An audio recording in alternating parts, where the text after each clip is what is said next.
मौसम से जुड़ी जानकारी और लाइव मौसम खबरों के लिए हमारे YouTube चैनल को सब्सक्राइब करें और बेल आइकॉन दबाकर हर अपडेट पर रखें नजर। नमस्ते दोस्तों, स्काई मेट वेदर में आपका बहुत बहुत स्वागत है। मेरा नाम महेश फलावत है। अल नीनो का असर पूरी तरह से दिखाई देने लगा है और कई राज्य सूखे की चपेट में आ गए हैं।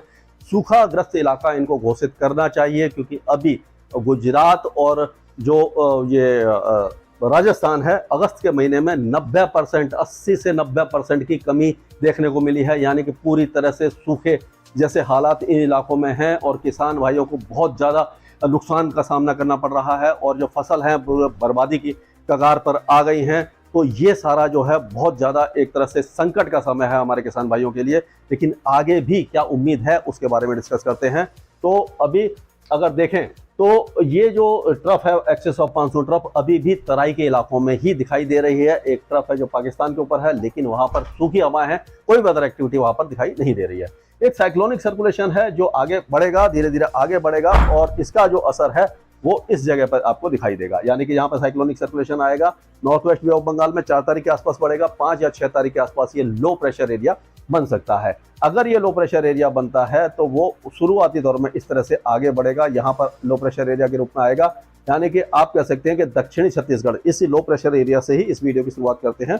तो हम देखेंगे कि शुरुआती दौर में गंगे पश्चिम बंगाल, छत्तीसगढ़ और उड़ीसा, दक्षिणी छत्तीसगढ़ और उड़ीसा, इन इलाकों में तेज बारिश होगी और गजपति, गंजम, कोरापुट, कंधमाल और उसके आसपास के जो इलाके हैं, नायगढ़ वगैरह, इन इलाकों में तेज बारिश की संभावना है। बाकी इलाकों में, उड़ीसा के इलाकों में कम बारिश होगी।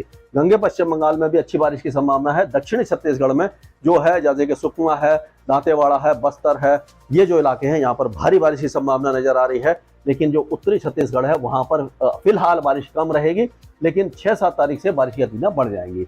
और सबसे बड़ी बात है कि विदर्भ, मराठवाड़ा और जो मध्य महाराष्ट्र के ज्यादातर इलाके, महाराष्ट्र के ज्यादातर इलाके जो सूखे की मार झेल रहे हैं, उन इलाकों में काफी अच्छी बारिश अब शुरू होने वाली है, जल्दी ही शुरू हो जाएगी।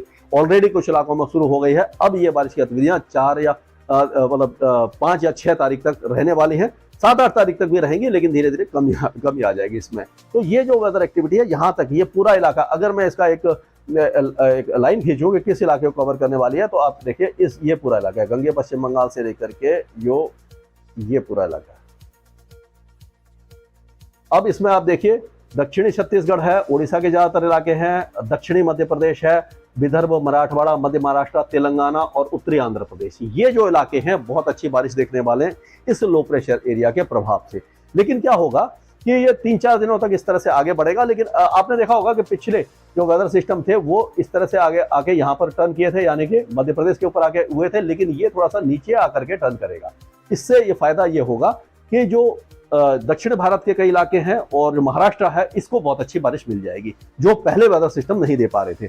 और उससे भी पहले माफ कीजिएगा, जुलाई में जो लो प्रेशर एरिया बन रहे थे वो इस तरह से आगे जा रहे थे, आपने देखा होगा इस तरह से आगे जा रहे थे। तो उनका क्या था कि ये विदर्भ, तेलंगाना वगैरह को देते हुए मध्य प्रदेश और दक्षिणी राजस्थान और गुजरात में भारी बारिश दे रहे थे, मुंबई वगैरह में भी भारी बारिश दे रहे थे। तो अब ये वेदर सिस्टम इस तरह से क्यों नहीं जा रहे?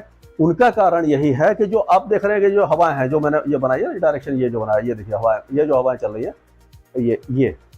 ये देखिए पूरी हवाएं हैं, काफी तेज है। और एक तरह से आप कह सकते हैं यहाँ पे जेट स्ट्रीम है। जेट स्ट्रीम होती है कि बहुत ही ज्यादा तेज 100-150 किलोमीटर की रफ्तार से हवाएं चल रही होती है काफी ऊंचाई पर। तो जब इस तरह की हवा होती है तो आपको मालूम है, जब इतना फोर्स से हवा चल रही है तो कोई भी बड़ा वेदर सिस्टम है उसको वो रोक लेगी। तो यही है कि ये जो लो प्रेशर एरिया आ रहा है, इन हवाओं के कारण रुक करके इस तरह से रिकर्व करेगा। तो इसका जो असर होगा वो पूर्वी उत्तर प्रदेश, पूर्वी मध्य प्रदेश, बिहार, झारखंड और पश्चिम बंगाल, इन इलाकों में 4-5-6 तारीख से दिखाई देना शुरू हो जाएगा और उसके बाद लगातार यहाँ पर बारिश होगी 3-4 दिन तक। तो ये जो वेदर सिस्टम है वो पूर्वी भारत और मध्य भारत के कई इलाकों के साथ साथ दक्षिण भारत के कुछ इलाकों में अच्छी बारिश दे सकता है।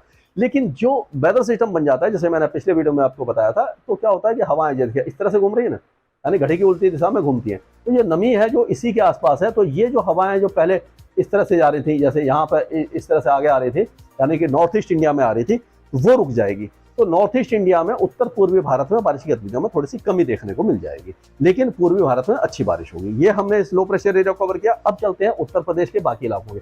उत्तर प्रदेश के पूर्वी जिले, जो लखनऊ, कानपुर से लेकर के जो प्रयागराज, वाराणसी और ये गाजीपुर, मऊ, बलिया, इन इलाकों तक बहुत अच्छी, गोंडा, बस्ती, ये जो इलाके हैं यहाँ तक अच्छी बारिश देगा।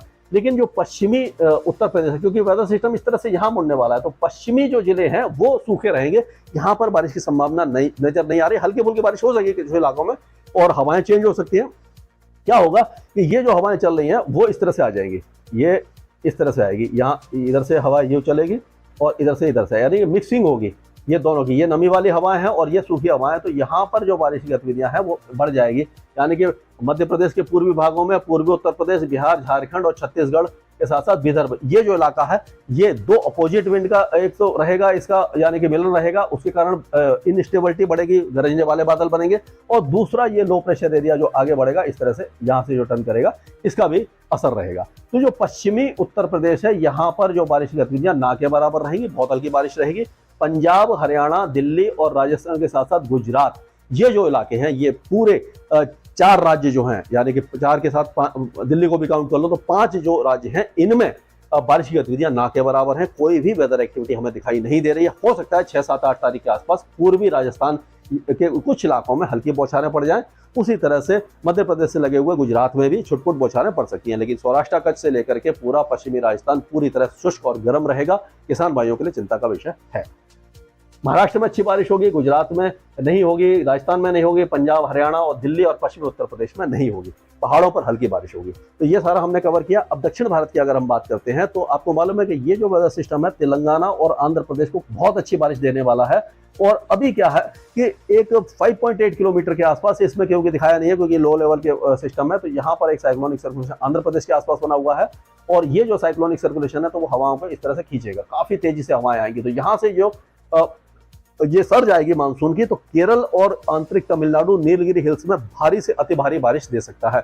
यानी कि 3, 4, 5 तारीख के आसपास हो सकता है कि केरल के कई इलाकों में मूसलाधार बारिश और जल भराव की आशंका हमें नजर आ रही है। और जो नीलगिरी हिल्स हैं वहां पर भी तेज बारिश है। तमिलनाडु और साउथ इंटीरियर कर्नाटका और इंटीरियर कर्नाटका में भी तेज बारिश की संभावना है, तेलंगाना और आंध्र प्रदेश में। यानी कि कुल मिलाकर के दक्षिण भारत में मानसून एक्टिव होने वाला है। लेकिन कोकण एंड गोवा और कोस्टल कर्नाटका में बारिश कम होगी। अंडमान और निकोबार द्वीपों में मॉडरेट शावर्स होंगे, लक्षद्वीप में हल्की बारिश होगी। यानी कि अगस्त के सूखे महीने के बाद जो सितंबर का पहला हाफ है वो काफी अच्छी खबर कई राज्यों के लिए लेके आने वाला है। और उसके बाद मानसून का विड्रॉल जो है वो हमें लग रहा है कि 15 से 20 सितंबर के आसपास शुरू हो जाएगा। और उसके बाद में हम नजर रखे रहेंगे और आपको लगातार अपडेट देते रहेंगे। स्काई मैट वेदर में अभी के लिए इतना है।